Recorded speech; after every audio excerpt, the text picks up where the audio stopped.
but she has come amidst us to put us into a state of meditation where you experience the divinity within you, the divine music within you. Mataji wants all of us, all the seekers, to be converted into Gopal's Venu, the flute of Lord Krishna, when you experience the divine music of the Devi within you. On this very auspicious occasion, when Mataji is in this capital city of Delhi, I appeal to all the seekers here to partake of the divine blessings of Mataji and experience and become Gopal's Venu. We are all flutes where the ego is completely negated and where you experience only the divinity within you. This is a very Mataji is here only for a few more days. Now, it is our bounden duty to spiritually uplift ourselves and also bring as many as seekers as possible to the divine path. And this is the greatest opportunity of our life to experience the divinity within us and enjoy the beauties and the bliss of the God within us. Thank you very much.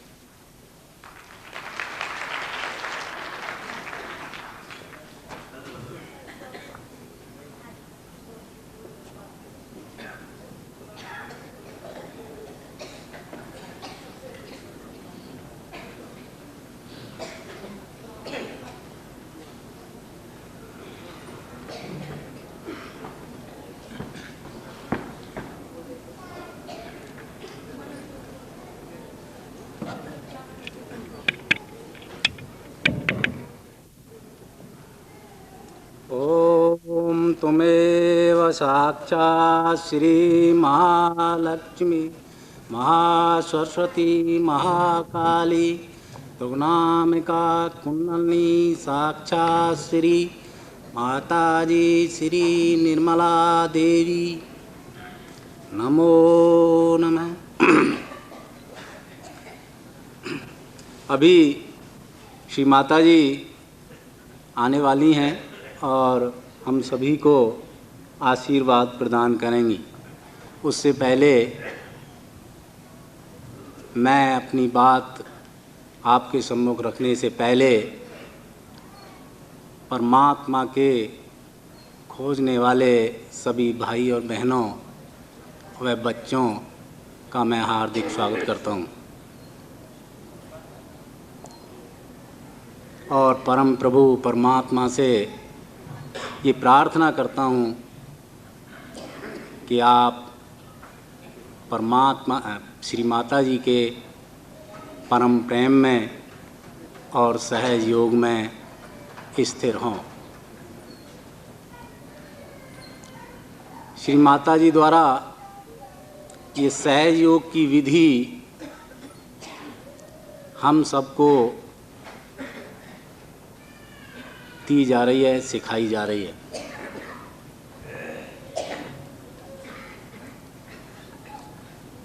मैं दिल्ली में 4 साल से बहुत सारे लोगों से मेरी मुलाकात हुई है और बातचीत भी हुई है। उसमें बहुत सारे काफ़ी लोग ये कहते हैं कि जी बहुत सारे धर्म और बहुत सारे मतांतर हमारे हिंदुस्तान में चालू हो गए हैं और उनमें से ही एक ये सहज योग आपका है जो एक नए तरीके से परमात्मा की तरफ जाने का रास्ता बता रहा है। मैं जो कुछ भी मैंने 3-4 साल के अंदर सहज योग के अंदर पाया है उसके आधार पर मैं अपने भाइयों को ये समझाने का प्रयत्न करता हूँ कि भाई ये सहज योग बहुत ही पुराना है, बहुत ही अपना है, बहुत ही नज़दीक है, नई कोई चीज़ नहीं है। हम अगर अपने प्राचीन बुजुर्गों के कुछ आचार विचार की तरफ जाएं, उससे हमें पता लगता है, और गहराई से ध्यान दें कि ये सहयोग के द्वारा जो ब्रह्म शक्ति, आत्मा की शक्ति महसूस हमको कराई जा रही है, आदि और अनंत काल से इसका प्रयोग होता चला आ रहा है। लेकिन इसकी शुद्धता रखने के लिए, इसको प्रयोग करने के लिए, इसकी टेक्निक जानने के लिए किसी भी गुरु को, किसी भी व्यक्ति को अपनी कुछ शुद्धता भी चाहिए। आदिकाल में हमारे ऋषि मुनियों ने और हमारे जिन्होंने गुरु का काम किया, धर्म का काम किया, बहुत ही शुद्धता के साथ किया। और बल्कि मैं तो यहाँ तक कहूँगा कि अगर हम अपने बुजुर्गों के बारे में जाएं तो उनका जो जीवन था मॉरल वैल्यूज़ पर आधारित था, परमात्मा के गुणों पर आधारित था, और उनको ये ब्रह्म शक्ति हाथों में महसूस होती थी। और अब भी ऐसे लोग हैं कि जिनको इसकी कार्य कुशलता का शायद पता ना हो, लेकिन अब भी वो रियलाइज बैठे हैं और उनको ये वाइब्रेशंस फील होती हैं। लेकिन क्योंकि इसकी कार्य कुशलता आज श्री माता जी ने हमारे सम्मुख रखी है और हमें बताने जा रही हैं और बता रही हैं कि हम किस तरह से इसकी कार्य कुशलता में अच्छी तरह से दक्ष हो सकें। लेकिन अभी भी मैं कहता हूँ जो शुद्ध तरीके से लोग और मॉरल वैल्यूज़ के आधार पर, नैतिक मूल्यों के आधार पर अपना जीवन व्यतीत कर रहे हैं, उनको भी ये बहुत सारे लोगों को चीज़ें महसूस होती हैं, लेकिन उनको पता न होने के कारण वो इसका महत्व नहीं समझ पा रहे हैं। इसके अलावा हम ये देख रहे हैं कि ये शक्ति में बहुत सारे लोग जो सेंटर्स पर आते हैं और जब ये कहते हैं कि जी आप ये बंधन इस तरह से आप क्या देते हैं, ये तो ऐसा लगता है जैसे तांत्रिकता हो। मैंने कहा भाई ये तांत्रिकता नहीं है, ये सत्यता है। हमारे अगुरुओं ने, हमारे गलत लोगों ने इसको सही ढंग से इसका प्रयोग नहीं किया, क्योंकि उन्होंने अपनी शुद्धता खो दी। प्राचीन काल में जो भी गुरु इसका यूटिलाइज करते थे उनका जीवन बड़ा पवित्र रहता था, बहुत ही शुद्धता के साथ लोगों के दुख और कष्टों को बंधन दे करके या किसी चीज़ की शुद्धता के लिए इस ब्रह्म शक्ति का प्रयोग किया करते थे। लेकिन धीरे धीरे जिन गुरुओं के पास ये शक्ति नहीं रही, क्योंकि वो अशुद्ध होते चले गए, पैसे के पीछे भागते चले गए और दूसरे व्याचार में पड़ गए, जिसके कारण ये आत्मा की शक्ति उनके पास नहीं रही और उन्होंने अनेक तरीके निकाले जिसको कि तांत्रिकता के नाम से हम आज जानते हैं, और उसमें लोगों को गलत ढंग से, चमत्कारिक ढंग से फंसाना शुरू कर दिया और उनको टेम्परेरी फ़ायदा दे करके, टेम्परेरी रिलीफ दे करके, जिनका कि अंत में बड़ा बुरा प्रभाव पड़ता है, उनको फंसाने लगे। तो इस शक्ति का उपयोग हम सब आज कर सकते हैं। कोई ये नहीं है कि सिर्फ एक व्यक्ति ही, एक ही गुरु, सिर्फ उसी के पास ये शक्ति है और वो इसको यूटिलाइज कर सकता है, चाहे बीमारी ठीक करने में, चाहे अपनी प्रोटेक्शन करने में, या अपने दुख और दर्दों को दूर करने में, अपना जीवन संतुलित करने में। आज हम सब श्री माता जी की कृपा से ये ब्रह्म शक्ति अपनी आत्मा की शक्ति है, इसको हम पा करके अपना संतुलित जीवन व्यतीत कर सकते हैं। तो इसलिए मैं अपने भाइयों से ये कहना चाहता हूँ कि अगर उन्होंने अपनी बुज़ुर्ग माताओं को अगर कभी देखा हो तो जब वो खाना किसी देवता को अर्पण किया करती थी तो पानी लोटे में लेकर के और उसके चारों तरफ इस तरह से उसका शुद्धिकरण किया करती थी। मैं ये समझता हूँ कि उनको ये बहुत बड़ा आत्मिक ज्ञान था कि किसी देवता को अर्पण करने से पहले इस खाने को शुद्ध किया जाए। और आज श्री माता जी ने हमें साक्षात बताया है कि आप अगर कोई खाना आप खाते हैं, कोई चीज़ लेते हैं, तो पहले आप उसे शुद्ध कर लीजिए, मेरा कम से कम वाइब्रेशन दे लीजिए उसको, ताकि वो शुद्ध हो जाए, उसकी नेगेटिविटी दूर हो जाए। तो मैं यही कहना चाहता हूँ कि ये जो ब्रह्म शक्ति है ये हमारी अपनी है, ये कोई नया तरीका नहीं है, ये कोई नया मेथड नहीं है, ये शक्ति अपनी है जिसको हमने पाना है, जिसको हम भूल गए हैं, जिसको हमें अगुरुओं ने या तरह तरह के चमत्कारिक लोगों ने हमको उसमें भ्रम में डाल दिया है। इसलिए मैं आपसे निवेदन करता हूँ कि जो भी हमारे नए सहयोगी हैं और जो पुराने सहयोगी हैं, इसको जमने के साथ जम करके और इस शक्ति को पाएं जो कि बड़ी सरल विधि से श्री माता जी की कृपा से हमको प्राप्त हुई है। और इसको पाने के लिए मैं आपसे यही निवेदन करूंगा कि जिस तरह से माता जी यहाँ पर रियलाइज़ करा देती हैं, हमारे सेंटर बने हुए हैं, आप हफ्ते में 1-2 बार अपने नज़दीक के सेंटर्स पर जाएं और वहाँ पर उसको अनुभव करें। इसी तरह से मैं इसका थोड़ा सा जिक्र करना चाहता हूँ कि सहज योग में वैसे तो बहुत ज़्यादा जानकारी करने की ज़रूरत नहीं है। मैं आपको अपना एक्सपीरियंस बता देता हूँ कि इसलिए बताता हूँ कि लोगों को पढ़ने की आदत है, पढ़ने की आदत बन गई है। तरह तरह की पुस्तकें और धार्मिक हैं चाहे वो और हैं, उनको रिलीजियस की एक पढ़ने की आदत है और जानना चाहते हैं कि वो धर्म क्या चीज़ है। लेकिन सहज योग में बहुत ज़्यादा पढ़ने की ज़रूरत नहीं है। उसका उदाहरण मैं अपने से देता हूँ कि मैं जब श्री माता जी की शरण में, श्री माता जी निर्मला देवी की जय, आज शक्ति माता जी श्री निर्मला देवी की, हो गया, all finished, already now time for you madam. अच्छा, आप बैठ जाइए। All the established Sahaja-yogis, if necessary, are requested to go up and give the front seats and middle seats for the newcomers.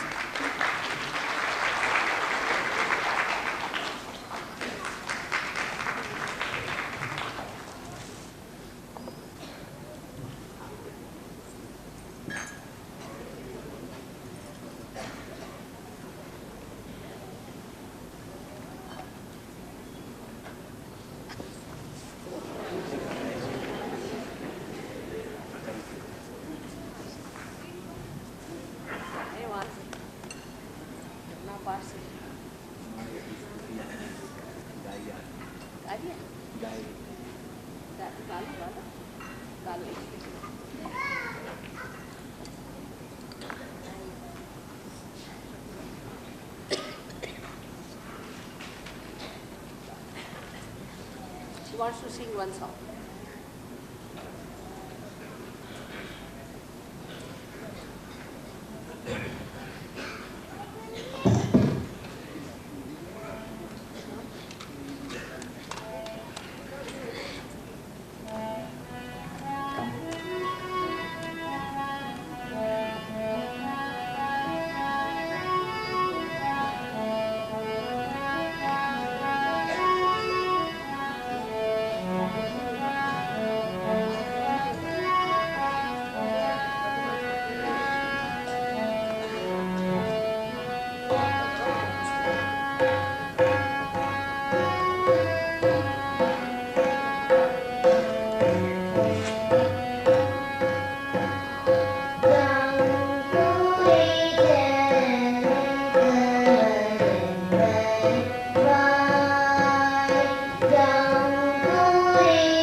सत्य को खोजने वाले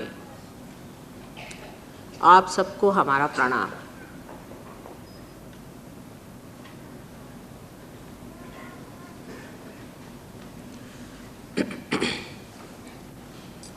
लेकिन सत्य क्या है? सत्य को पाना माने क्या? सत्य की खोज ज़रूर इंसान कहता है, लेकिन वो ये नहीं जानता कि सत्य क्या है। सत्य बहुत सरल सी चीज़ है। सत्य ये है कि ये सृष्टि सारी परमात्मा ने रची है और उस सृष्टि में उसने आपको एक सुंदर मानव स्वरूप में आशीर्वादित किया हुआ है और इस मानव स्वरूप को अब उस परमात्मा को जानना है। ये असली सत्य है। जिस बाप ने अपने बेटे को संजोया, उसको पढ़ाया लिखाया बड़ा किया, जब वो होनहार हो गया तो उसे कहा कि तुम अपने सिंहासन पे आसीन हो जाओ। इस परमात्मा की कृपा को पाना यही सत्य है। सत्य यह है कि आप आत्मा हैं।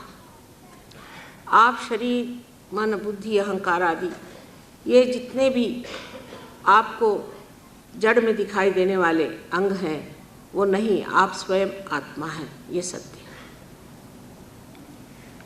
लेकिन सवाल ये पूछा जा सकता है कि फिर ये सत्य हमें पहले ही क्यों न पता? हमें पहले ही जाना जाता तो अच्छा होता। इतनी लंबी चौड़ी हमें दौड़ क्यों लगानी पड़ी?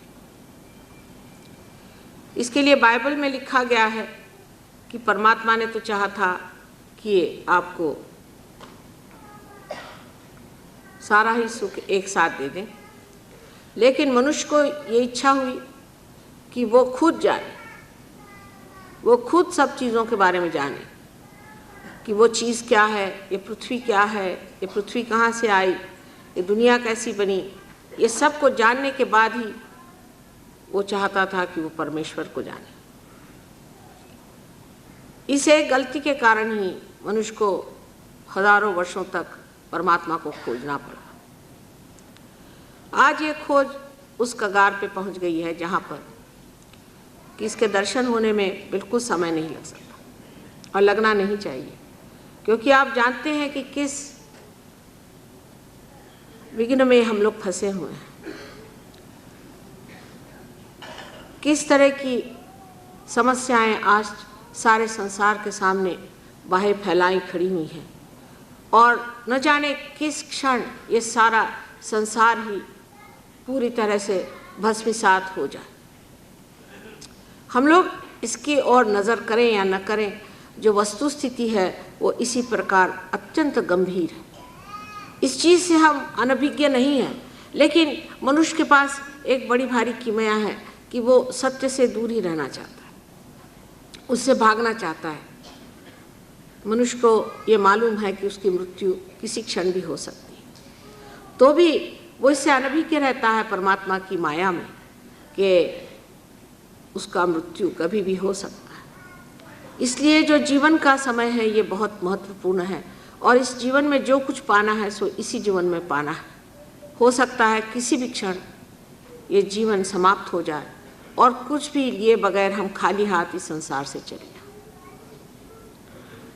ऐसी दशा में अगर कोई आपसे परमात्मा की बात करता है तो उधर भी इंसान के पास पूरी ताकत है कि वो उधर ध्यान न दे, उसके बारे में बिल्कुल विचार न करे, क्योंकि जो चल रहा है ठीक है, बस हम खुश हैं किसी तरह से। इस भ्रम में मनुष्य हर समय रहता है। ये भ्रम ऐसा है कि मनुष्य को बहलाए रहता है और उस बहलावे में वो बहकते रहता है और उसी में वो चलते रहता है। अंत समय में जब उसे दिखाई देता है कि अरे मैं तो कुछ नहीं पाया, ऐसे ही आया और चला गया, दुनिया भर के काम किए और मुझे सत्य का प्रकाश नहीं मिला। मैं आखिर इस संसार में आया क्यों? ऐसा जब सवाल खड़ा होता है, उस वक्त मृत्यु आपके दरवाजे पे खटखटा रही होती है। यही हाल आज अपनी वर्तमान स्थिति का है कि जब भी मैं अखबार उठा के पढ़ती हूँ तो देखती हूँ कि घोर नरक संसार में तैयार हो रहा है, घोर नरक। ये तो कहते थे कि घोर कलिजुग है, लेकिन कलिजुग का भी जो बिल्कुल ही गया बीता हाल है वो आज संसार में हो रहा है। और इससे भी इंसान घबराता नहीं, वो हर चीज़ में अपने को एडजस्ट कर लेता है। उसमें ये एक विशेषता है कि वो चाहे कैसा भी हो, नर्क भी हो, उसमें भी रम जाता है, उसमें भी किसी तरह से ठीक है चलने दो जैसा भी। लेकिन अगर कोई सोचा जाए कि क्यों, जबकि सृष्टि की परमात्मा ने अच्छी बनाई, जब भगवान ने सब हमें दिया हुआ है, हम हर तरह से आशीर्वादित हैं, और सब साधु संतों ने कहा हुआ है कि आपको परमात्मा ने बहुत प्यार किया और बहुत कुछ आपको दिया हुआ है, तो आखिर क्यों हम लोग ऐसी दशा में पड़े हुए हैं कि हमारे भविष्य के बारे में हमें कुछ पता ही नहीं। भविष्य के बारे में मैंने आपसे पहले ही बताया था कि जो लोग भविष्य की ओर नज़र रखते हैं, उनकी नज़र बहुत ही ऊपरी चीज़ों पे, खोखली चीज़ों पर रहते हैं। गहरी चीज़ों की ओर वो सोचते भी। भविष्य की ओर ज़्यादा से ज़्यादा सोचेंगे तो ये सोचेंगे कि भाई हमारे घर में कितना सामान हम ला सकते हैं, क्या चीज़ें हम जोड़ सकते हैं, आगे के लिए हमें क्या करना चाहिए, किस तरह से हमारा मकान बनाना चाहिए, बच्चों की पढ़ाई लिखाई का क्या इंतज़ाम होएगा, उनके लिए इंश्योरेंस क्या करना है, वगैरह वगैरह। इस तरह की बेकार की चीज़ों पे सारा समय चला जाता है। क्या पता कल का भविष्य हम अपने बच्चों के लिए कैसा बना रहे हैं, उनका क्या हाल होगा, क्या पता। कुछ कह सकते हैं, भविष्य आपके सामने नहीं। सत्य को जानने का मतलब ये होता है कि सत्य को जानते ही आप भविष्य, भूत और वर्तमान तीनों को ही जानते हैं। लेकिन उसकी खोखली चीज़ें नहीं, उसकी बाह्य चीज़ें नहीं, उसके उपकरण नहीं, पर उसकी असलियत। और उसकी असलियत ये है कि मनुष्य का भविष्य बहुत उज्जवल है, अगर वो चाहे, और न चाहे तो दुर्दम है, फिर उसका कोई इलाज नहीं। अगर वो चाहे तो उसका भविष्य अत्यंत उज्जवल है। आज वो मानव स्थिति में खड़ा है। मानव स्थिति से ज़रा सा ही ऊंचा उठते ही उसका भविष्य बदल सकता है। सारा कुछ जो कुछ आज वर्तमान में इतना दुखदाई और दुर्धर दिखाई दे रहा है, वो सारा ही एकदम से खत्म हो करके मनुष्य उस भविष्य के ओर ऐसा अग्रसर होता है कि उसे आश्चर्य होता कि वाकई में क्या मैं वही हूँ जो था, जो मैं संसार में आया था, क्या मैं वही हूँ। ऐसा भविष्य आपके अंदर निहित है। जैसा कि मैंने आपसे पहले बताया था कि एक बीज में उसका जो कुछ भी भविष्य का नक्शा है, जो उसमें से पेड़ निकलने वाले हैं, सभी सूक्ष्म से लिखे हुए हैं। इसी प्रकार आपका भी भविष्य आपके ही अंदर लिखा हुआ है। वो इस प्रकार जैसा कि आज आप देख रहे हैं, जो आपके सामने है, इसी से आप अपना भविष्य जान सकते हैं। पहले तो ये जानना चाहिए कि सूक्ष्म में हम क्या हैं। जब तक आप इसे नहीं जानिएगा, आप अपने भविष्य के बारे में भी नहीं जान सकते कि सूक्ष्म में हम किस लिए बनाए गए, हमारे अंदर क्या क्या शक्तियाँ हैं और हम कौन सी शक्ति को प्राप्त कर सकते हैं। ये जानने से पहले हम पहले हैं क्या, उसे समझ लेना चाहिए। ये आपका वर्तमान का, ये आपकी वर्तमान स्थिति है। और जैसे मैंने आपसे कहा था कि वर्तमान का जो सूक्ष्म है वो बहुत महत्वपूर्ण है।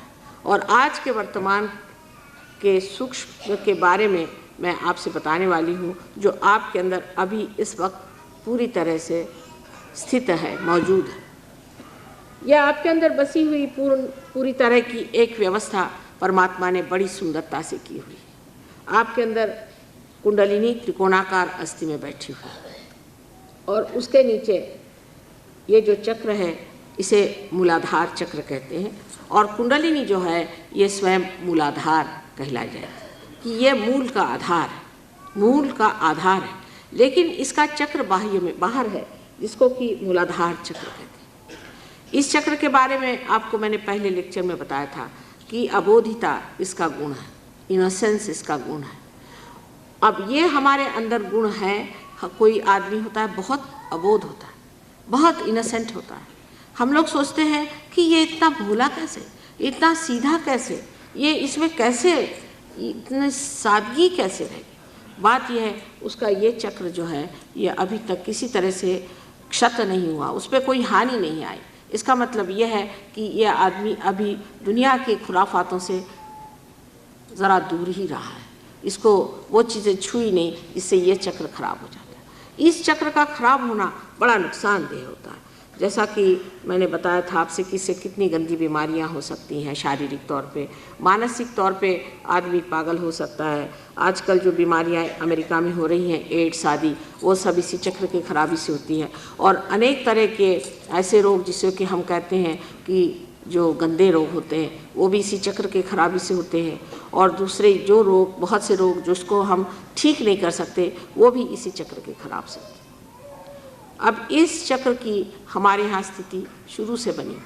जब हम बाल्यावस्था में थे तभी से चक्र हमारे अंदर स्थित है। ये सब सर्व से प्रथम जो हम श्री गणेश को मानते हैं उनका ये चक्र है। अब ये कहना कि श्री गणेश को हम क्यों माने, न माने, मैं नहीं कहती कि आप लोग मानिए, क्योंकि हर चीज़ आपको दिखाए बगैर आप मानने वालों में से नहीं। लेकिन एक बात है कि अगर आपसे हम कोई बात कह रहे हैं तो इस चीज़ को एक धारणा के रूप से तो आप समझ सकते हैं, और उसके बाद अगर ये चीज़ आपके सामने साक्षात हो जाए तो उसको मानने में कोई हर्ज नहीं होना चाहिए। ये चक्र आपके अंदर स्थित है, बड़े अच्छे से स्थित है। इस भारतवर्ष में बहुत लोगों पर इतनी कृपा इस देश की, इसके संस्कृति की है कि इस चक्र पे हानि बहुत कम है। और देशों में इस पर बहुत हानि हुई है, और देशों में सोचे कि ये चक्र एकदम सुप्तावस्था से भी गई बीती दशा में है और बड़ी मेहनत करनी पड़ी।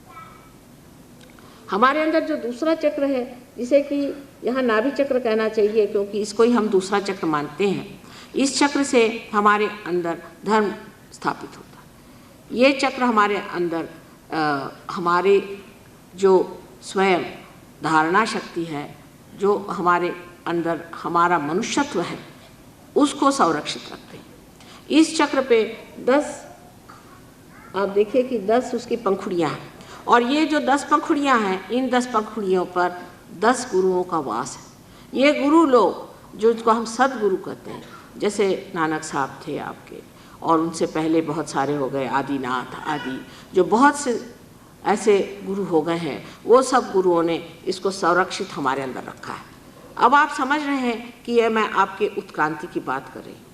कार्बन जब आप थे तब आपके अंदर सिर्फ गणेश तत्व था, फिर उसके बाद में आपके अंदर जो अंतरिक्ष तैयार हुआ, वो अंतरिक्ष जो है वो आपके स्वाधिष्ठान चक्र से हुआ।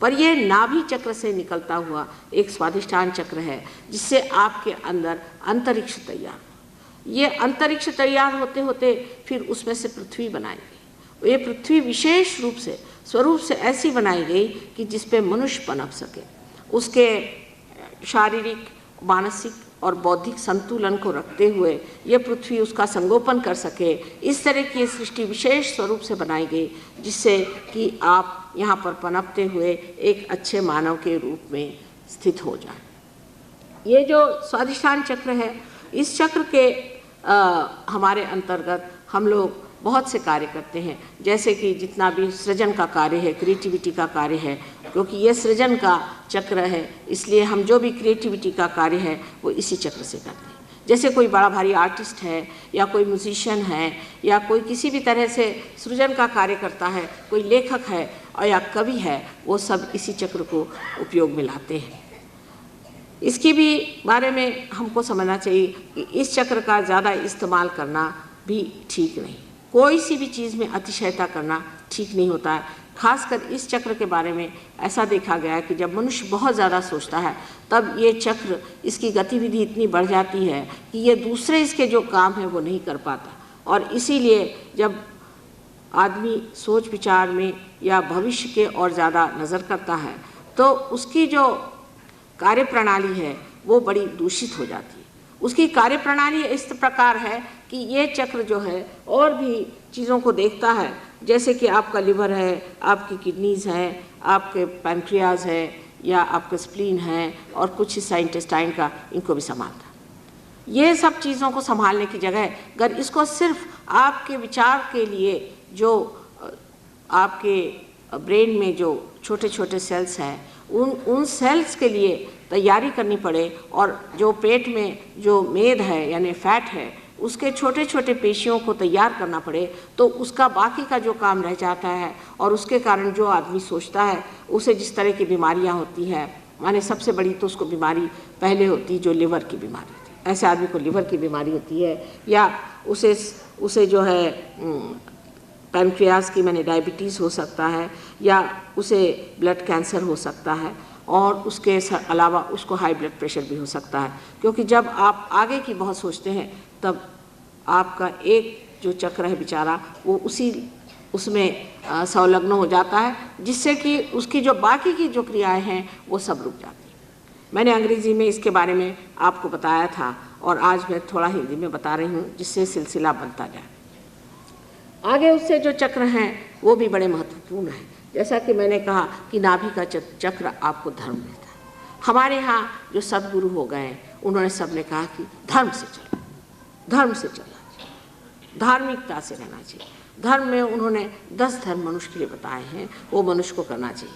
अगर ये धर्म से हम च्युत हो जाते हैं, उससे अगर गिर जाते हैं तो हमारी मनुष्यता गिर जाती है। इसमें से सबसे बड़ा हमारे यहाँ जो आजकल गिरा हुआ धर्म है वो है पैसा।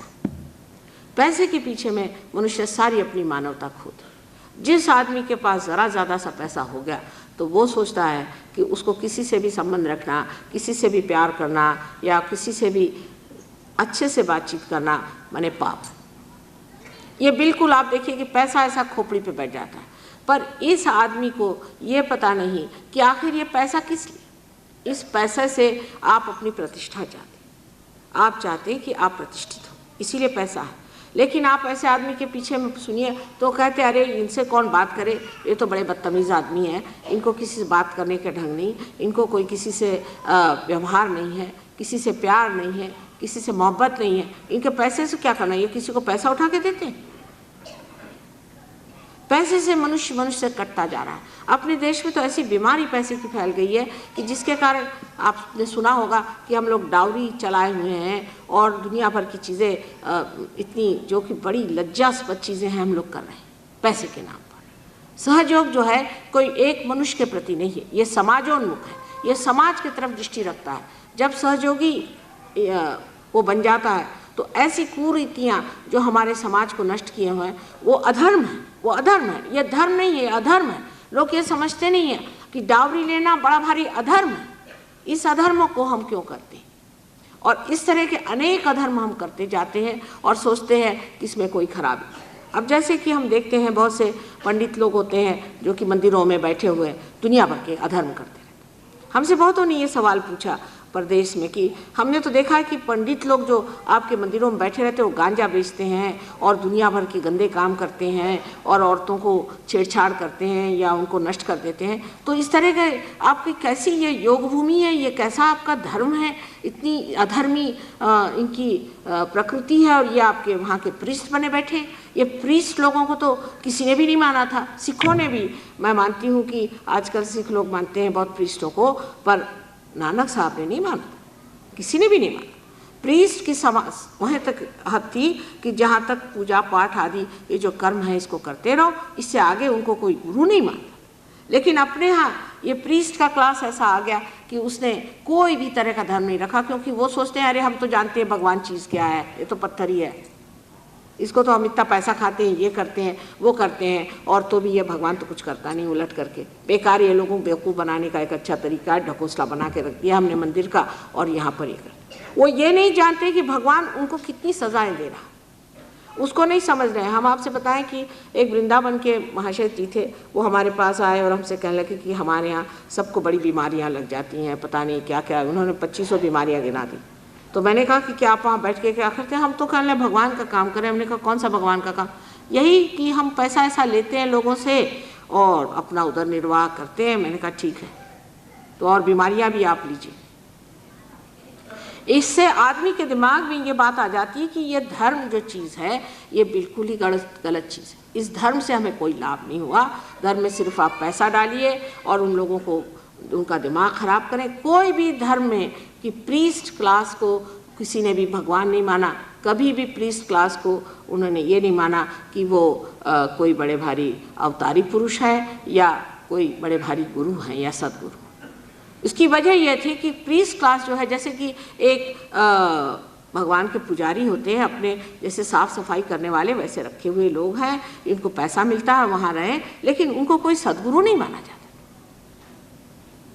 और सदगुरु मानना ये गलत बात है, क्योंकि जो सदगुरु है वही सदगुरु है। और ये असत्य है कि किसी भी आदमी को आप थोप दीजिए कि ये सदगुरु है तो वो सदगुरु नहीं हो सकता। आप उसको सर्टिफिकेट नहीं दे सकते कि ये सदगुरु, जो सदगुरु है ये परमात्मा से सदगुरु होते हैं। इनको कोई भी नौकरी नहीं दे सकता, इनको कोई अपॉइंट नहीं कर सकता। ये परमात्मा की चीज़ है, ये परमात्मा ने भेजे हुए देवदूत हैं, वो आप लोग नहीं बना सकते। आप अपने इंतज़ामात करते रहते हैं, अपने विचारों से आप सोचते हैं कि भगवान का जो आदमी ऐसा हो, भगवान का आदमी जो है वैसा हो। जैसे कि अभी किसी साहब ने कहा कि अगर अमेरिका आप जाए माँ तो वहाँ पे ऐसे फ़ोटो भेजिए जहाँ बहुत सीरियस है। मैंने कहा क्यों साहब? कहले वो लोग ये सोचते हैं कि जो भगवान के आदमी वो सीरियस होते हैं। मैंने कहा क्यों? ऐसे मरगिले चेहरे लिए हुए भगवान के आदमी हो ही नहीं सकते। जो मस्ती में होता वही तो ना है भगवान का आदमी। जो बिल्कुल इतना सीरियस हो गया है, जो आदमी सोचता है कि सारा बोझा मेरे खोपड़ी पे बैठा है, वही ना तो सीरियस होगा। जो आदमी ये सोचता है कि अरे करने वाला तो परमात्मा है, मैं तो बीच में बैठा हुआ, वो तो मस्ती में रहेगा। ऐसी अपनी अपनी धारणाएं बना करके हम ऐसे ऐसे लोगों को तैयार करते हैं और फिर उनके इश्तहारात लगा करके और सोचते हैं कि हमने बड़ा धर्म कर लिया। धर्म सब हमारे अंदर की चीज़ है, हमारे अंदर की चीज़ है, बाह्य की नहीं है। कोई किसी ने बताया हुआ धर्म करना ही धर्म नहीं है। धर्म अपने अंदर जागरूक होना चाहिए, और जब तक कुंडलिनी का जागरण नहीं होता ये धर्म हमारे अंदर वास्तव में नहीं होता। बड़ी मेहनत की, सदगुरुओं ने बहुत मेहनत की है, बहुत समझाया है और कहा है बार बार कि अपने अंदर उसे जागरूक करो, और बार बार कहा है कि संतुलन में रहो, अधर्म में मत जाओ। लेकिन हम लोग उसको मानते नहीं।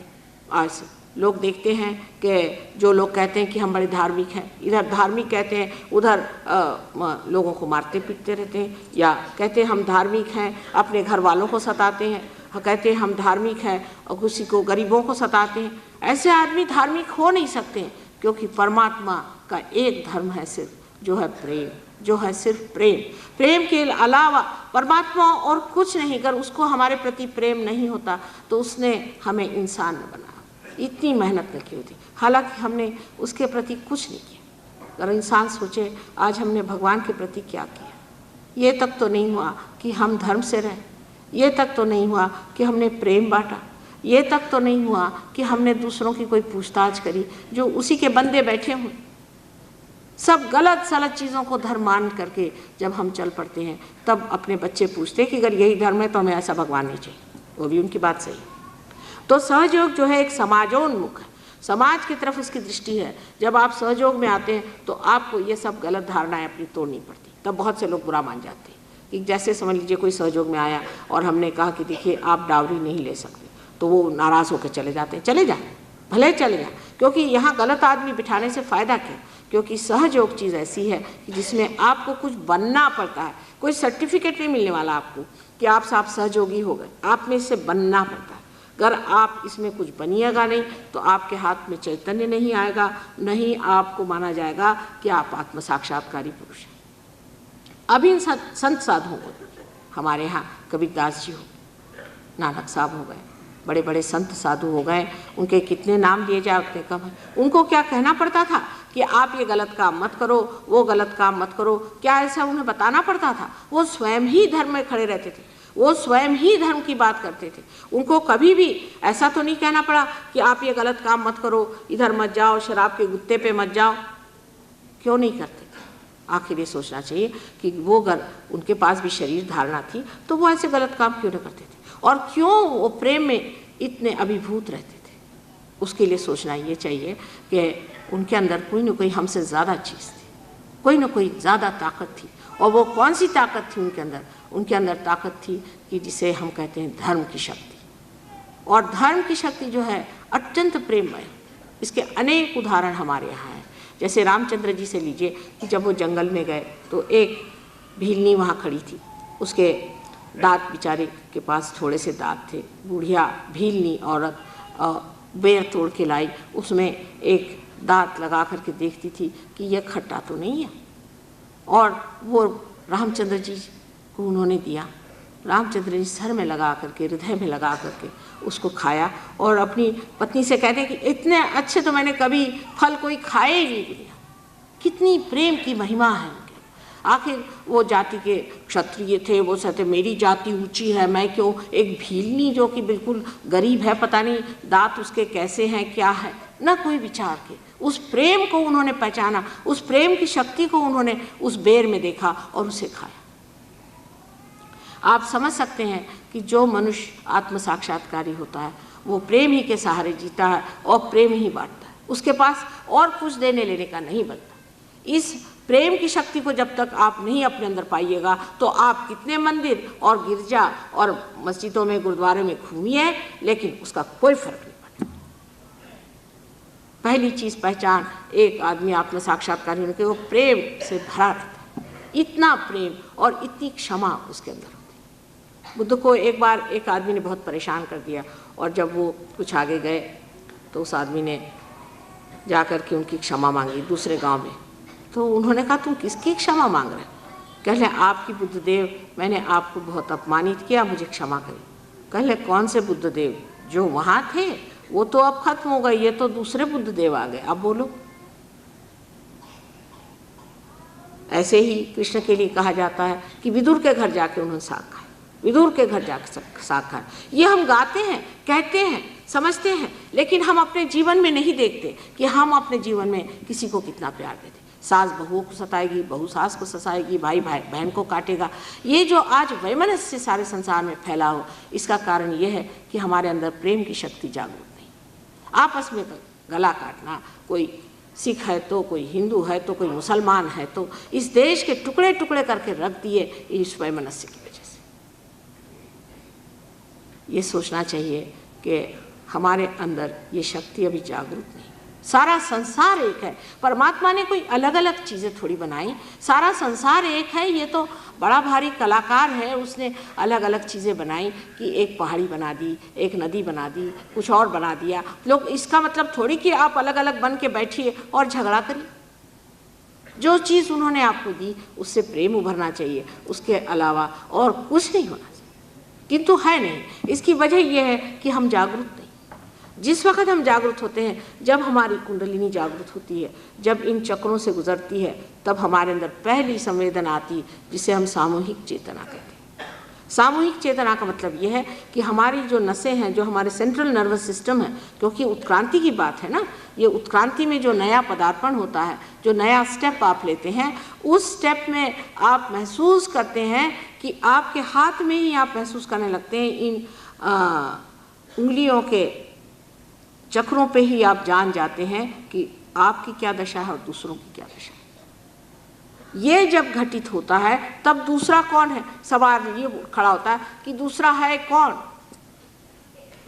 जब ये सवाल आता है तब फिर प्यार का सागर उमड़ पड़ता है कि दूसरा कौन है। ये तो मेरा ही हाथ, ये तो मेरा ही सब कुछ है, अब दूसरा कौन है। दूसरा जब कोई रहा ही नहीं तो झगड़ा किस चीज़ का। जब सब हमारे ही अंदर हो गए तो किससे झगड़ा किया जाए? क्या इस आँख को निकाल दिया जाए कि इस उंगली को काट दिया जाए?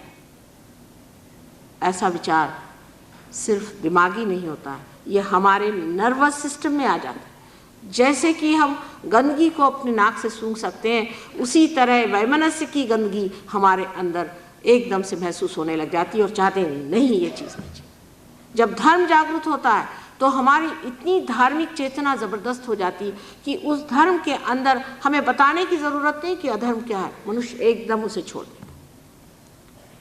पर इन लोगों ने बहुत मेहनत की। इससे एक तो फ़ायदा है कि इनके बूते पे हम भी कह सकते, नहीं तो हमारे लिए लोग कहते कि आप कहाँ से कह रहे। इन सब ने बता दिया कि जो आदमी धार्मिक होता है वो प्रेम में ही सब कुछ पाता है। इस चक्र के नाभि चक्र में आपके लिए जो विशेष चीज़ है वो है धर्म, और धर्म संतुलन को देता है। मनुष्य में संतुलन होना। जिस आदमी में संतुलन नहीं है वो धार्मिक नहीं। कोई सा भी फेनेटिसिज्म धार्मिक कभी नहीं हो सकता। संतुलन में ही आप जागरूक हो सकते हैं। अब आप ही बताइए कि संसार में कौन सी ऐसी चीज़ है जो एक तरफा चलती है। अगर मोटर में अगर एक पहिया हो और एक ही तरफा चले तो वो क्या चल सकेगी? अगर साइकिल है उसको भी जब तक आप बैलेंस नहीं करेंगे, उसमें संतुलन नहीं देंगे, क्या वो चल सकेगी? जो चीज़ चलना है, जो चीज़ आगे बढ़ना है, जिसकी प्रगति होनी है, जिसकी उत्क्रांति होनी है, ऐसी जो भी चीज़ है उसमें संतुलन होना ज़रूरी है। एरोप्लेन है, अगर उसमें संतुलन नहीं हो तो वो क्या उड़ान करेगा? वो नहीं कर सकता। पर तब इंसान ये सवाल पूछेगा कि आखिर ये भी क्यों, धर्म की क्या ज़रूरत है? लोग तो ऐसे ऐसे सवाल पूछते हैं कि आप लोगों की कुंडलिनी क्यों जागरूक करते हैं। एक साहब ने ऐसे सवाल पूछ लिया कि कुंडलिनी क्यों जागरूक करते हैं। मैंने कहा ये तो ऐसा ही हुआ कि सारा रामायण पढ़ाने के बाद आप मुझसे पूछ रहे हैं कि राम की सीता कौन थी। या तो इनका मतलब ये होगा कि जब हमें इसमें से कोई फ़ायदा ही नहीं है दुनियावी दृष्टि से, कि पैसा भी नहीं मिलता और ना ही कोई इससे फ़ायदा होता है, तो हम क्यों कर रहे हैं? तो इसका मतलब है किसी का भला करने में पहले ये लिख लेना चाहिए कि साहब इससे कितना फ़ायदा होगा, इससे कितना इनकम टैक्स बचेगा, इतने क्या करेंगे। हमारा तो इनकम ही नहीं तो हमारा टैक्स क्या बचने वाला। इस तरह की लोगों की वृत्ति चलती है कि आखिर क्यों। और ये भी सवाल पूछा जाता है कि धर्म क्यों, धर्म से मनुष्य क्यों अच्छे से रहे, क्यों उसकी अपनी 10 जो शक्तियाँ हैं उसको वो स्थित रखे और संतुलन में रखे। इसलिए कि उसको उड़ान करना है, उसको ऊंचा उठना है, उसको आत्मा बनना है, उसको ऊपरी जो ज़िंदगी है जिसको कि हम कहते हैं कि आत्मिक ज़िंदगी, उसको पाना है। ये पाना आपको है इसलिए कि आप बंधे हुए हैं इस चीज़ के लिए, आप बने हैं इसलिए, इसीलिए आप संसार में आए हैं। भगवान ने आपकी मेहनत बेकार में नहीं करी। जो आपको इंसान बनाया वो इसलिए नहीं कि इंसान बनने के बाद आप फिर से मिट्टी बन जाए, कि फिर से आप कोई जानवर बन जाए, पर इसलिए कि आप आत्मा स्वरूप होकर के उसके सुख को पाए। इसलिए भगवान बनाया है। ये सत्य हमें जान लेना चाहिए। हम लोग तो अब ये सोचते हैं कि जो कुछ भी हमें मिला है, ये शरीर, ये आँखें, ये हाथ, ये जैसे कुछ हमारा हक था इसलिए मिला, हमें मिल गया, अब इससे आगे हमें कुछ करना ही नहीं। ये आपको मिला नहीं, ये दिया गया है। ये सब आपको आशीर्वादित किया गया है। इससे आगे क्या करना, आगे कहाँ जाना, यही सूक्ष्म जो हमारा भविष्य है उसके और हमारी नज़र नहीं, और जो बेकार की चीज़ है उसके और हमारी नज़र। जब ये हमारे अंदर जागरूक हो जाती है, ये उत्कंठा या ये क्यूरियोसिटी कि अब इससे आगे हमें कहाँ जाने का है, इससे आगे हमें क्या पाने का है, जिस वक़्त आपके अंदर ये तृष्णा जागरूक हो जाती, ये इच्छा जागरूक हो जाती, उस वक़्त कहा जाता है कि आप साधक।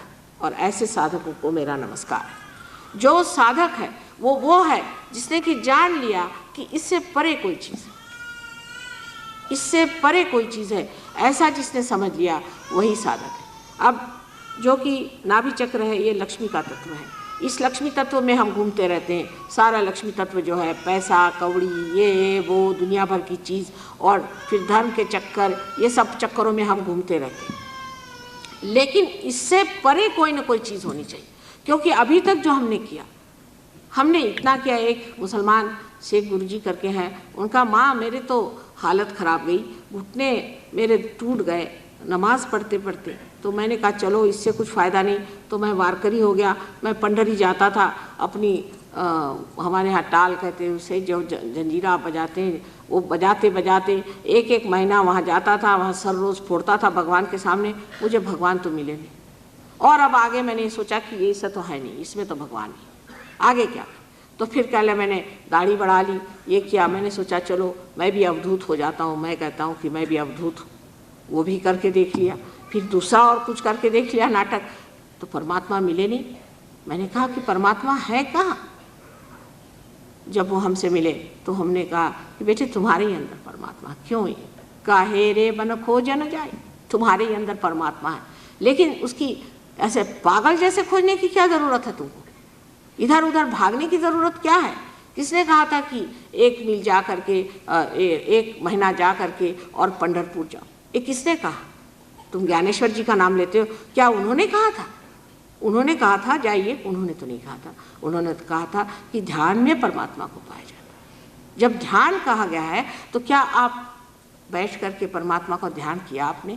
क्या आपने सोचा कि आगे जाना है? जिस दिन ये मनुष्य के मन में भावना आई उसी दिन लक्ष्मी से महालक्ष्मी का तत्व बन जाता। जिस दिन ये विचार उसके अंदर जागृत हुआ कि इससे आगे कोई चीज़ पाने की है, उसी दिन उसका जो लक्ष्मी तत्व है वो महालक्ष्मी तत्व बन जाता। और महालक्ष्मी तत्व जो है उसी से हमारी सुषुम्ना नाड़ी जो है, जो पूरी ऊपर से नीचे तक मध्य मार्ग है, जिसे मिडिल पाथ कहा जाता है, वही मध्य मार्ग पूरी तरह से स्थापित हो जाता है।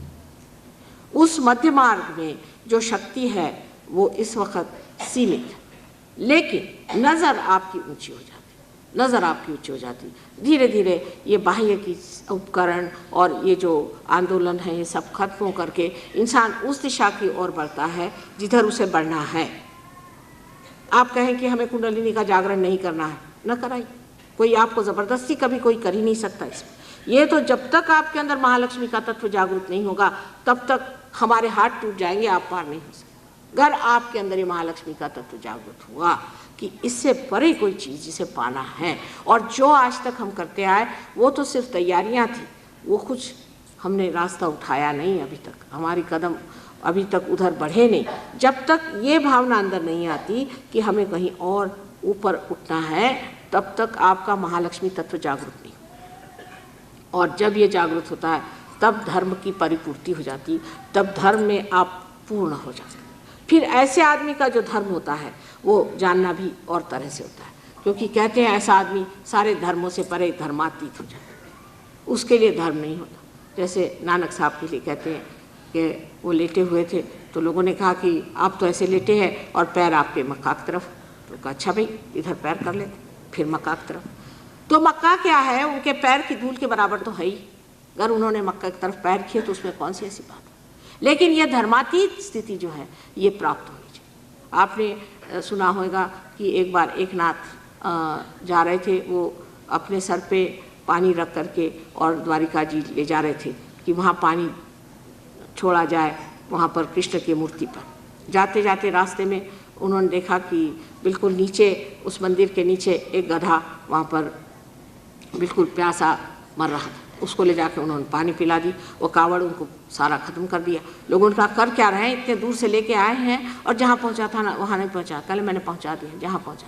ये धर्म से परे, कोई धर्म के आडंबर और उसमें नहीं रहते, धर्म से परे जो भी करते हैं वो धर्म ही होता है। ऐसे धर्मातीत और गुणातीत स्थिति जो है इसको पाने के लिए पहले आपके अंदर महालक्ष्मी तत्व आना चाहिए। जब तक ये आपके अंदर स्थिति नहीं आएगी आपके किसी भी कार्य में कोई भी प्राण नहीं है। आप कोई सा भी कार्य बताइए जो आप करते हैं बहुत महत्वपूर्ण। जैसे कि लोग कहते हैं हमने बड़ा सोशल वर्क किया है और हम इतने लोगों को खाना पीना देते हैं या हम इतने लोगों की रुग्ण की व्यवस्था करते हैं, सब अहंकार का इंतज़ाम आप कर रहे हैं। जब आपने कह दिया कि हम कर रहे हैं तो आप गए काम से। आप कर क्या रहे हैं? कुछ भी नहीं कर रहे हैं।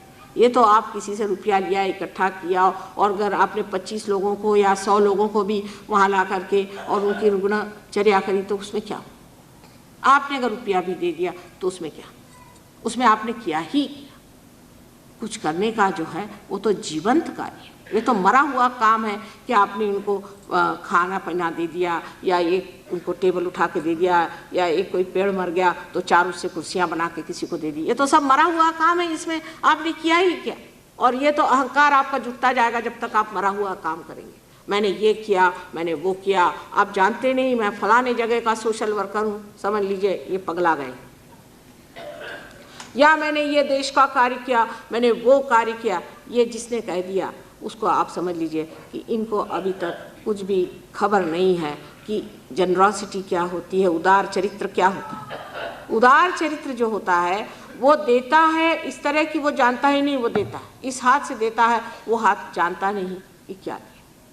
वो देने का जो भाव है वो भी इस गुणातीत स्थिति में ही आ सकता है। उससे पहले जो भी आप करते हैं, वो जो भी आपका करना है, वो सारा कुछ आपके अंदर अहंकार और अभिमान बांधता है और बांधना पड़ेगा उसे। उसका कारण आपके अंदर बनी हुई संस्था है। ये जो राइट साइड में आप पीले रंग की चीज़ देख रहे हैं जिससे आपको पित्त होता है, इसे पिंगला नाड़ी कहते हैं। जैसे कि इस पिंगला नाड़ी से आप ये कार्य करते हैं। कोई सा भी कार्य आप करते हैं जो आपकी क्रिया शक्ति वो पिंगला नाड़ी से बहती है। इस पिंगला नाड़ी के कार्य से आपके अंदर जो ऊपर पीली चीज़ जो दिखाई दे रही है ये अहंकार है, ये उसका समझ लीजिए धुआं है, उसका बाय प्रोडक्ट वहाँ इकट्ठा होता है। तो आप ये कहें कि नहीं मैं तो जो भी काम करता हूँ माता जी मैं तो परमात्मा के चरणों में रखता हूँ, ये आप अपने को भुलावा में रख रहे हैं।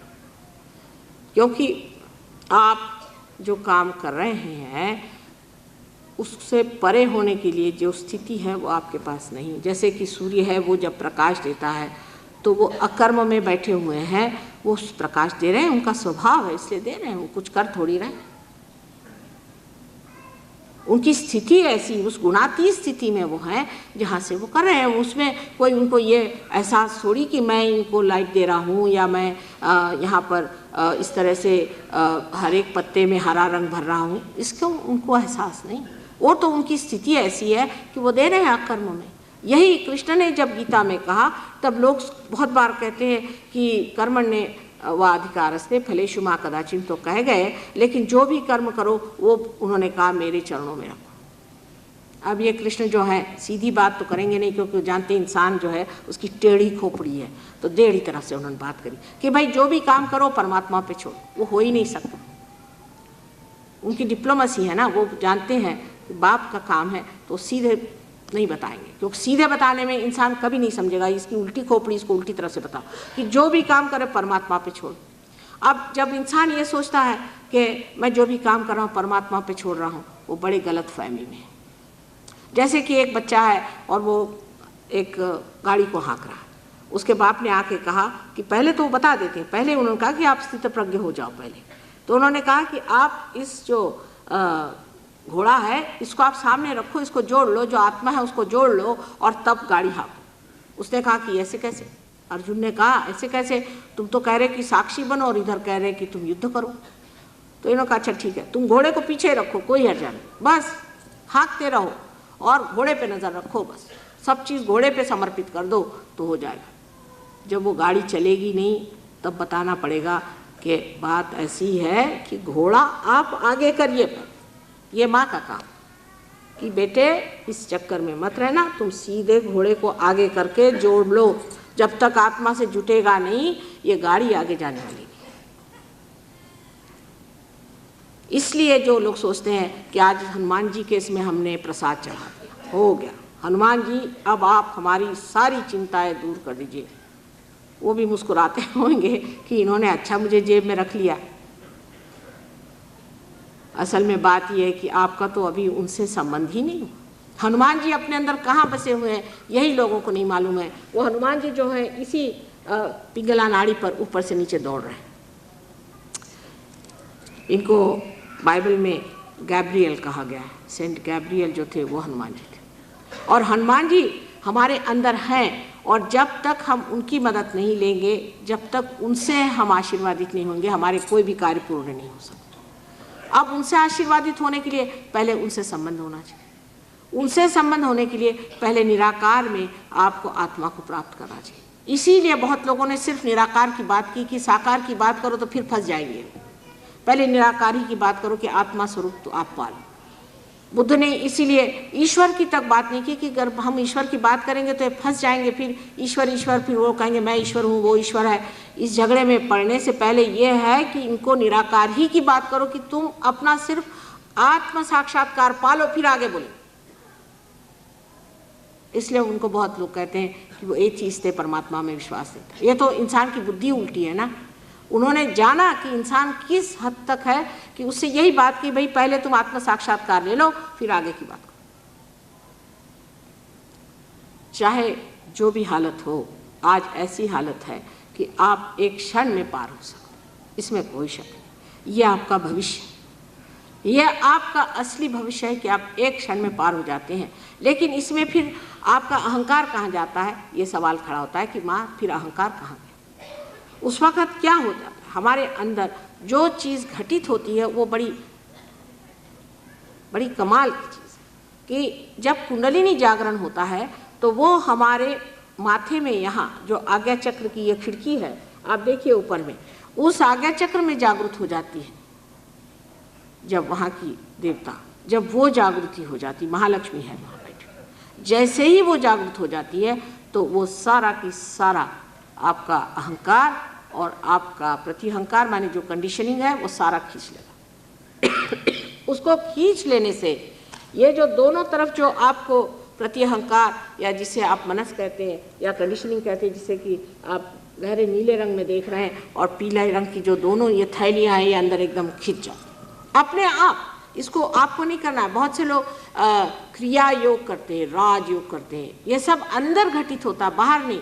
कि जैसे एक साहब ने कहा कि जिस वक्त कुंडलिनी जागृत होती है तो खेचरी मुद्रा होती है। खेचरी माने ये कि ये जो जीभ है अंदर की तरफ खिंच जाती है, लेकिन किसी को महसूस नहीं हो, क्योंकि जब आपकी कुंडलिनी चढ़ेगी तो कोई ना कोई तो अंदर क्रिया घटित होने ही वाली है। जैसे आपकी मोटर चलती है तो उसमें क्रियाएं अंदर होती रहती है, बाह्य में तो कुछ दिखाई नहीं देता। इसी प्रकार ये भी क्रिया कुंडलिनी की जब चढ़ती है तो ये सब चीज़ें आपके अंदर, जैसे आपकी पचन क्रिया आदि अपने आप होती है, उसी प्रकार ये सब क्रियाएँ होती है, बंध आदि। लेकिन वो कोई कहे कि मैं जीभ काट के, एक साहब ने किया हुआ है ऐसे ही, वहाँ क्रिया योग जो अमेरिका में है, वो जीभ काट करके उसको पीछे मोड़ करके यहाँ गले में दबा करके और कहे खेचरी हो रही।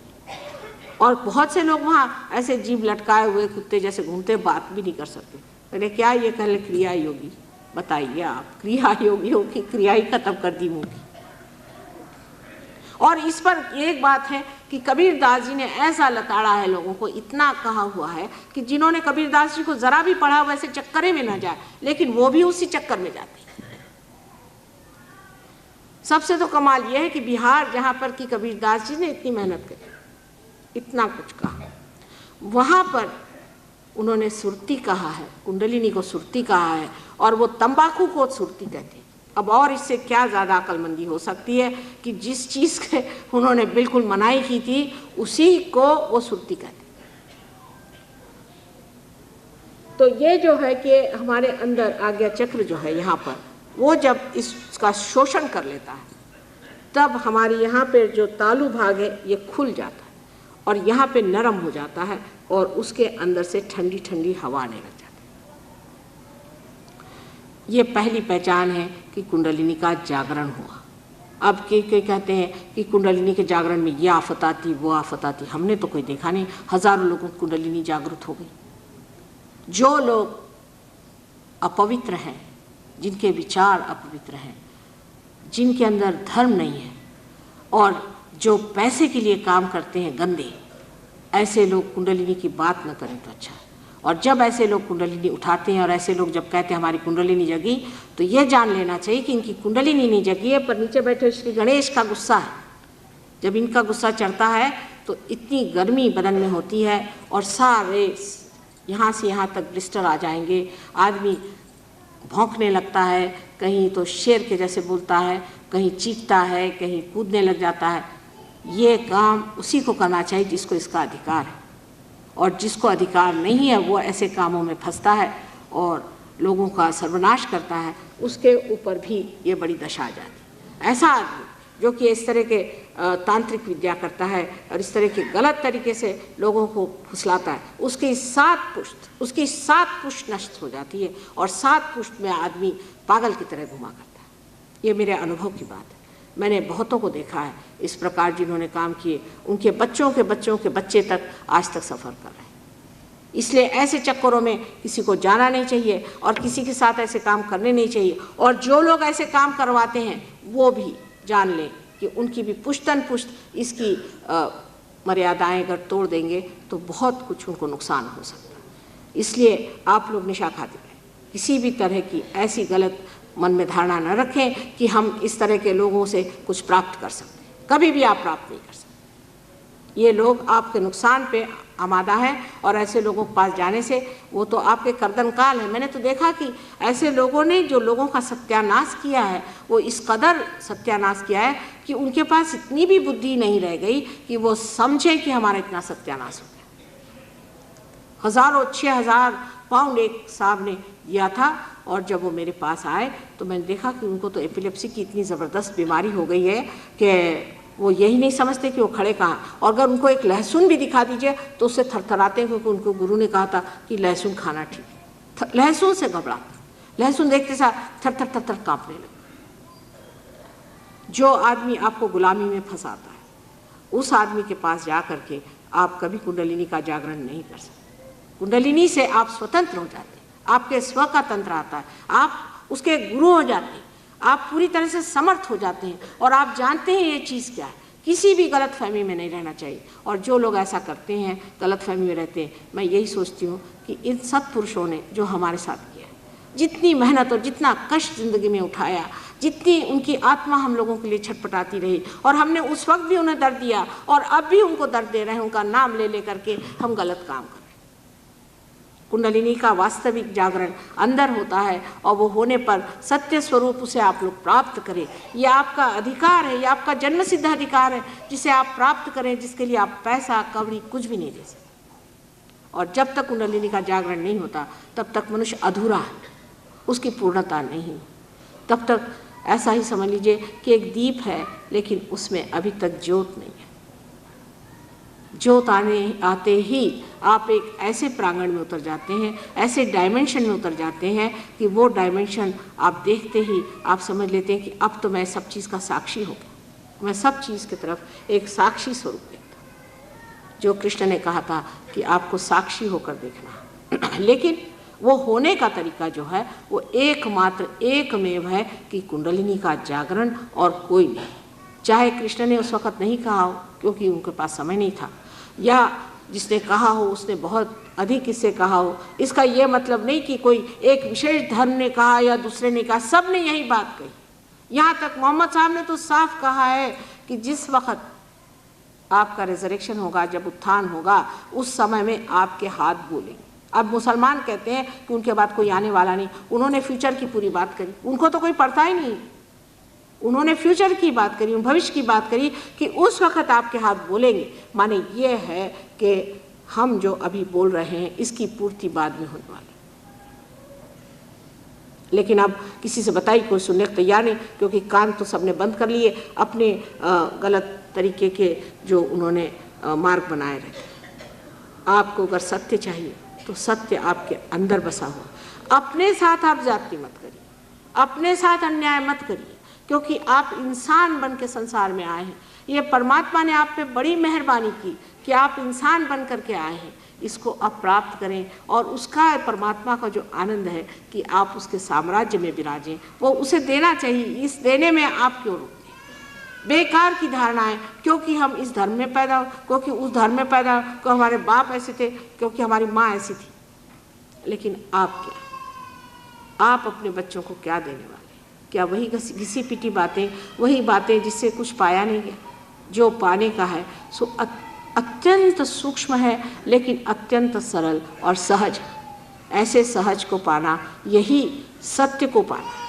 पहले तो हमारी मन की ये तैयारी होनी चाहिए कि माँ हमें तो सत्य ही चाहिए और हमें कुछ नहीं चाहिए। ऐसे जो वीर हों कि जो सत्य के सिवा कोई चीज़ नहीं मांगते, वही सहयोगी हो सकते हैं, नहीं तो नहीं हो सकते। क्योंकि सहयोग में आने के बाद भी मैं देखती हूँ लोगों में कि माँ हम तो ऐसा सोचते हैं कि हमारे ज़रा गुरु हैं, ज़रा पैसा ऐसा खाते हैं, क्योंकि उनको कुछ और रोज़गार नहीं है। लेकिन अब क्या करें भाई, तुम अपने गुरु हो गए, अब काय को गुरु पाले हुए हो? जब तुम्हारी तंदुरुस्ती भी तुम्हारे गुरु अच्छे नहीं रख सके, इसलिए तुम मेरे पास आए, तो उसको कहे पाल के रखा।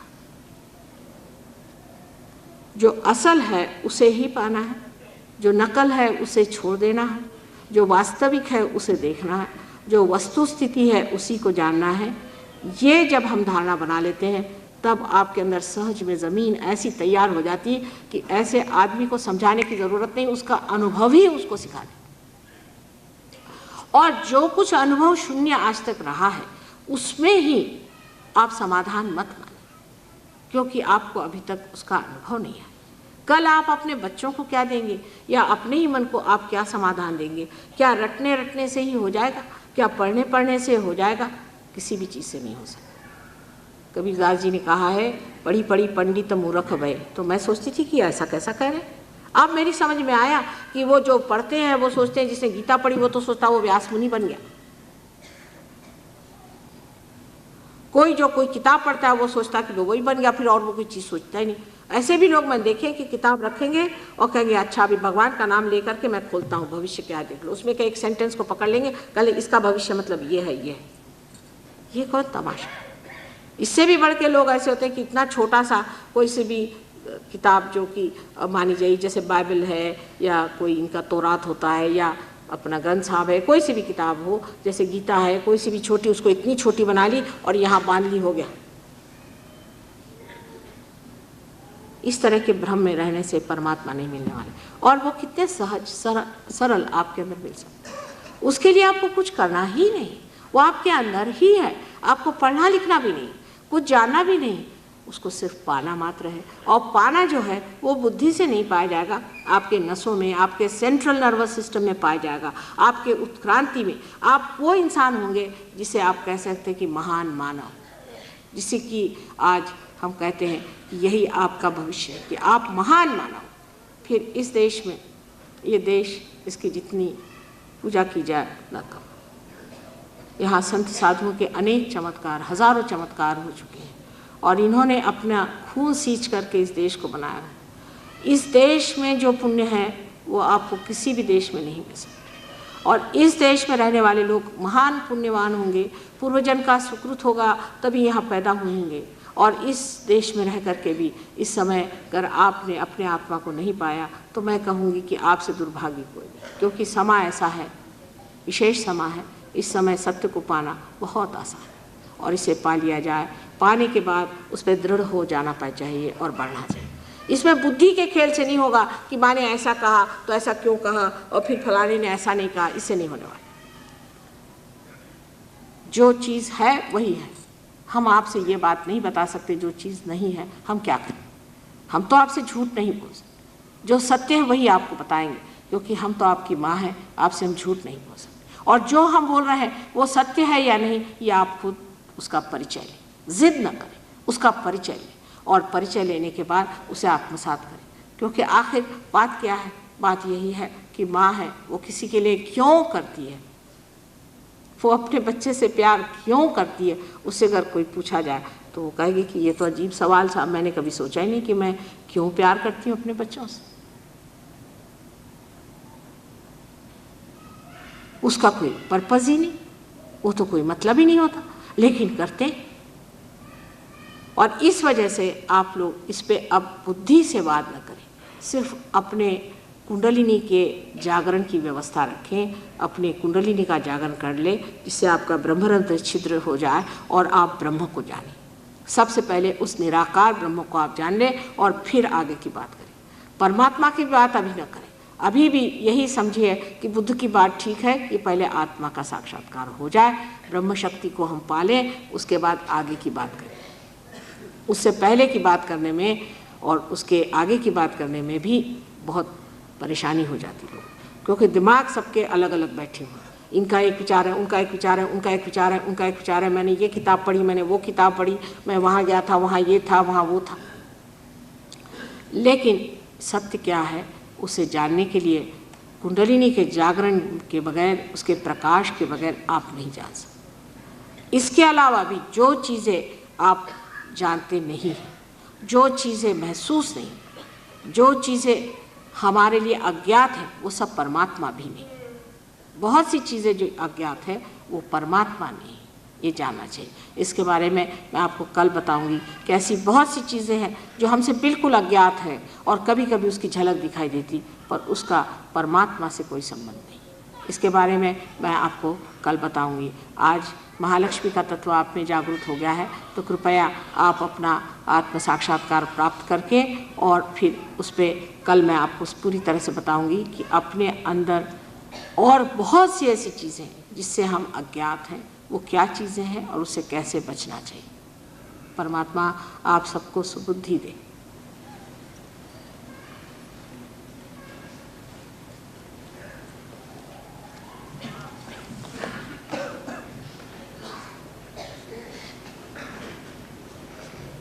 और भी कोई प्रश्न हो तो लिख करके दे दीजिएगा।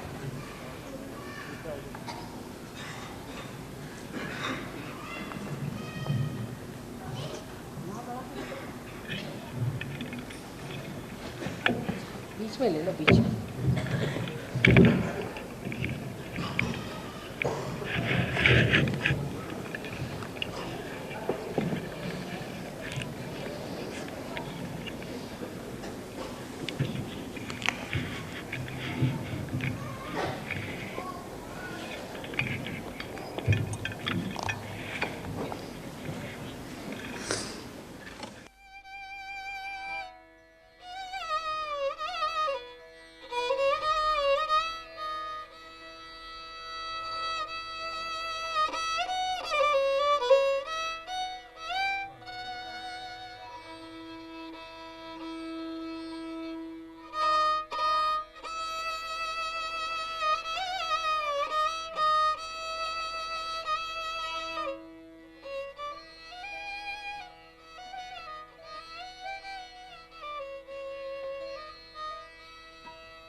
पा सकें। और ज़ोर से, जैसे सर दुखता है तो हम लोग जिस तरह से सर पकड़ लेते हैं, इस तरह से आप अपने कपाल को पकड़ लीजिए।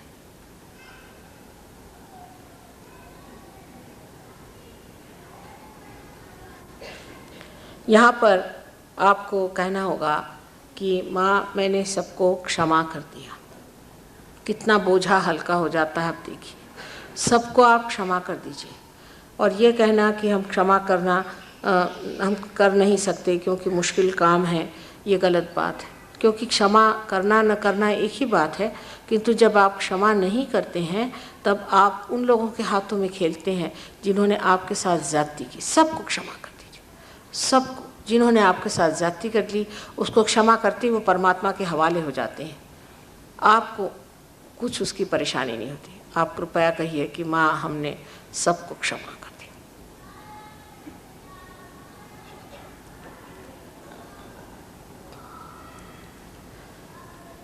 पूर्ण हृदय से कहें, क्षमा कर दें, क्योंकि आप कर भी क्या सकते हैं। क्षमा न करने से सिर्फ वैमनस्य और गुस्सा अपने अंदर भरता रहेगा। इससे तो सारी तबीयत ही खराब जाएगी। इससे अच्छा ये परमात्मा पे छोड़ दें, हमने सबको क्षमा कर दिया, अब तुम्हें जो करना है करो। एकदम हल्की तबीयत हो जाएगी, कोई बोझा नहीं सर पे। उसके बाद आप अपना राइट हैंड जो है उसे सर के पीछे के हिस्से में रखें। अब इस जगह ज़रूर आप कह सकते हैं एक बार, पर किसी तरह का दोष अपने पर न लेते हुए, किसी तरह की उलझन न लेते हुए, सीधे तरीके से ये कहना चाहिए कि भगवान, अगर हमने आपके खिलाफ कोई गलती की हो तो हमें क्षमा कर।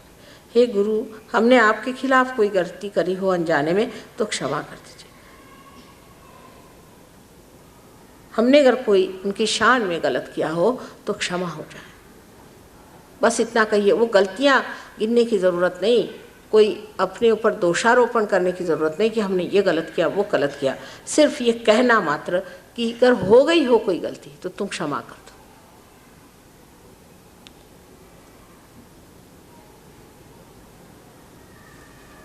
आशा आ गया।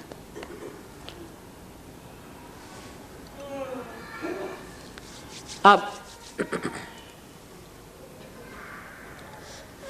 किसका घर पकड़ा देगा इतना देर?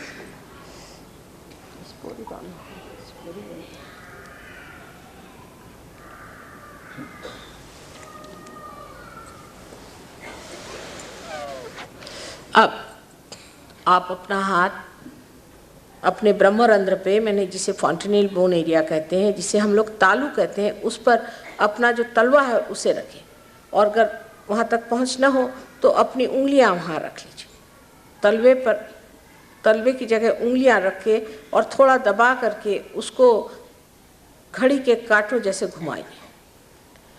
और इस मर्तबा आपको फिर वही विनती है कि मैं आपकी स्वतंत्रता जो है उसकी पूरी इज्जत करती हूँ, और आप जब तक ये खुद ना कहेंगे कि आपको आत्म साक्षात्कार चाहिए, आप पे कोई ज़बरदस्ती कुंडलिनी नहीं करना चाहती। इसलिए आप ऐसा कहें अंदर कि माँ, मुझे आत्म साक्षात्कार दीजिए। माँ, मुझे आत्म साक्षात्कार दीजिए। 7 मर्तबा कहिए। यहाँ 7 चक्रों के पीठ है, सहस्त्रार पे 7 चक्रों के पीठ है, जिसके बारे में मैं आखिरी दिन आपको पूरा बताऊंगी। 7 मर्तबा कहिएगा कि माँ, मुझे आत्म साक्षात्कार दीजिए।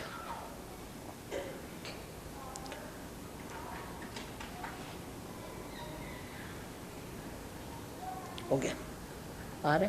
लेफ्ट की श्रुति और आज्ञा ऐसे घुमाइए। हाँ, हो गया।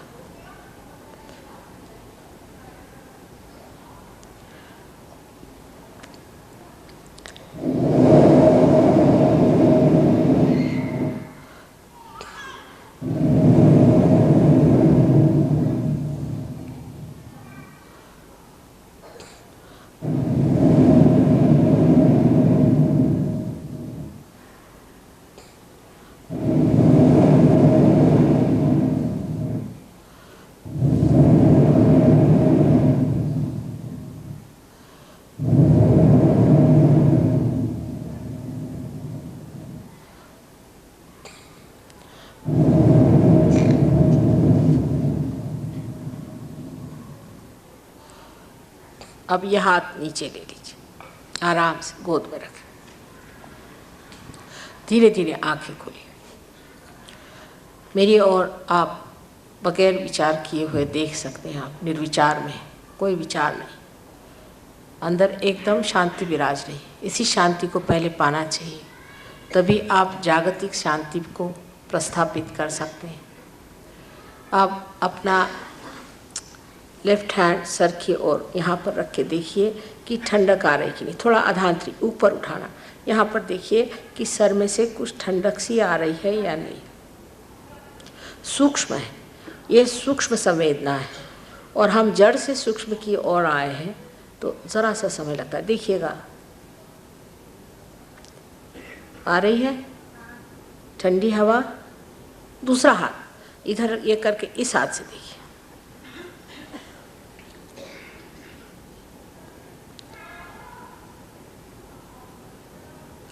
चित्त यहाँ रखें, चित्त यहाँ रखें।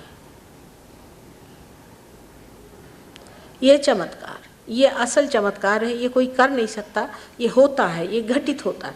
फिर से देखिए, चित्त यहीं रखें। नहीं हो रहा ऐसा कह के छोड़ नहीं देना, देखते रहना। देखिए, फिर से देखिए, आराम से। जिनके हो रहा है, आ रहा है, वो हाथ ऐसे नीचे रखें। जिनके आ रहा है, हाथ नीचे रखें।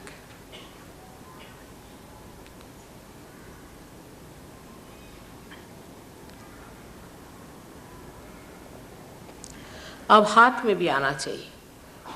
उसके लिए सबसे अच्छा तरीका ये है कि दोनों हाथ आकाश की ओर उठा के और सर पीछे करें और पूछें मन में कि क्या यही वो ब्रह्म शक्ति है?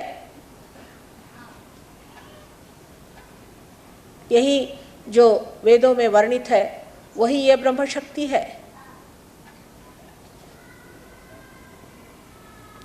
यही वो निराकार संपूर्ण परमात्मा का आशीर्वाद है?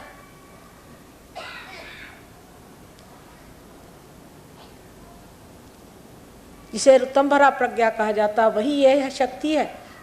यही परमात्मा की प्रेम की शक्ति है, जिससे सारे सृष्टि का जीवंत कार्य होता है। अब हाथ नीचे करके देखिए,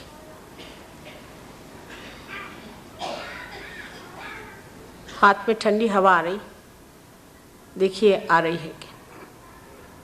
अपने प्रति श्रद्धा होनी चाहिए, सबसे बड़ी बात। नहीं आ रही है ऐसे अपने को नीचे गिरा के नहीं कहना। आ रही है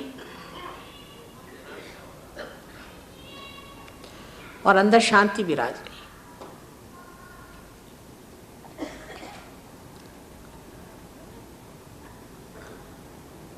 थोड़ी देर आँख बंद कर लें, देखिए, और चित्त यहाँ रखें, बिल्कुल शांति है, विचार न करें।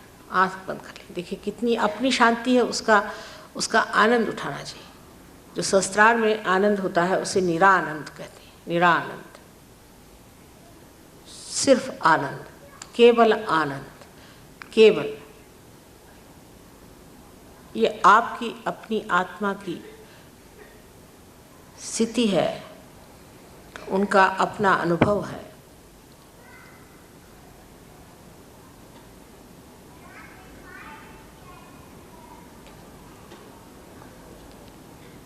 इसे कहते हैं सच्चिदानंद स्वरूप।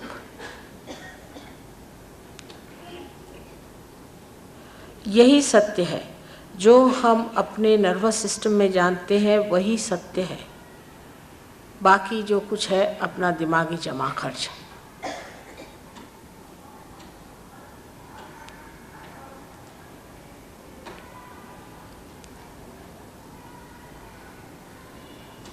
परमात्मा आप सबको सुखी रखे। अब घर जा कर के आराम से, ज़्यादा बातचीत न करें, मौन रहें, ज़्यादा बातचीत न करते हुए सो जाएं। आराम से आपको नींद आ जाएगी। और कल भी आप लोग यहाँ तशरीफ़ ले आइए। और 2 दिन मैं यहाँ पर दिल्ली शहर में हूँ। आशा है उसी में आप लोग पूरी तरह से अपनी आत्मा की स्थिति में आ जाएंगे। उसके बाद यहाँ पर हमारा केंद्र है, वहाँ आप जाइए। नम्रता से। छोटा सा है क्योंकि हम लोग रुपया पैसा नहीं लेते हैं, तो हमारे पास एक छोटा सा हॉल है जहाँ सब लोग मिलते हैं, वहाँ आप लोग आइए और इसके बारे में सब कुछ बारीक से बारीक बातें आप सब कुछ जान सकते हैं। उसके लिए कोई रुपया पैसा कुछ नहीं देने का। और वहाँ अगर कोई ऐसे वैसे आदमी आपको मिल भी जाए तो सोचना चाहिए कि सब तरह के आदमी इस दरबार में आते हैं, किसी के लिए रुकावट तो है नहीं। और अगर कोई आदमी उसमें अगर गलत है उसके लिए आप परेशान न होइए, आप अपनी प्रगति देखें, अपनी उड़ान को संभालें, बस दूसरों से आपको कोई मतलब नहीं इसमें। और धीरे धीरे आप उस सामूहिक चेतना में जागरूक हो जाएंगे जहाँ के आदमी गुणातीत हो जाता है, धर्मातीत हो जाता है और कालातीत हो जाता है और पूरी तरह से परमात्मा से आशीर्वादित और संरक्षित रहता है।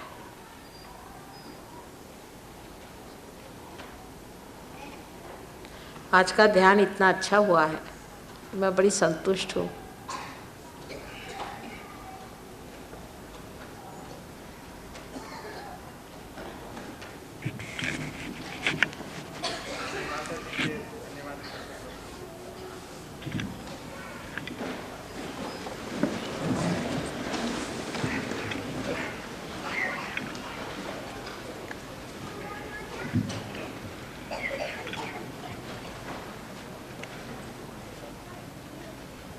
तो कबीर आनंद भयो है। कलकत्ते में 20 तारीख और 31 तारीख को प्रोग्राम हैं, तो जिन लोगों को कलकत्ते का पता चाहिए वो नोट कर लीजिए। शक्शीतन हॉल 20 तारीख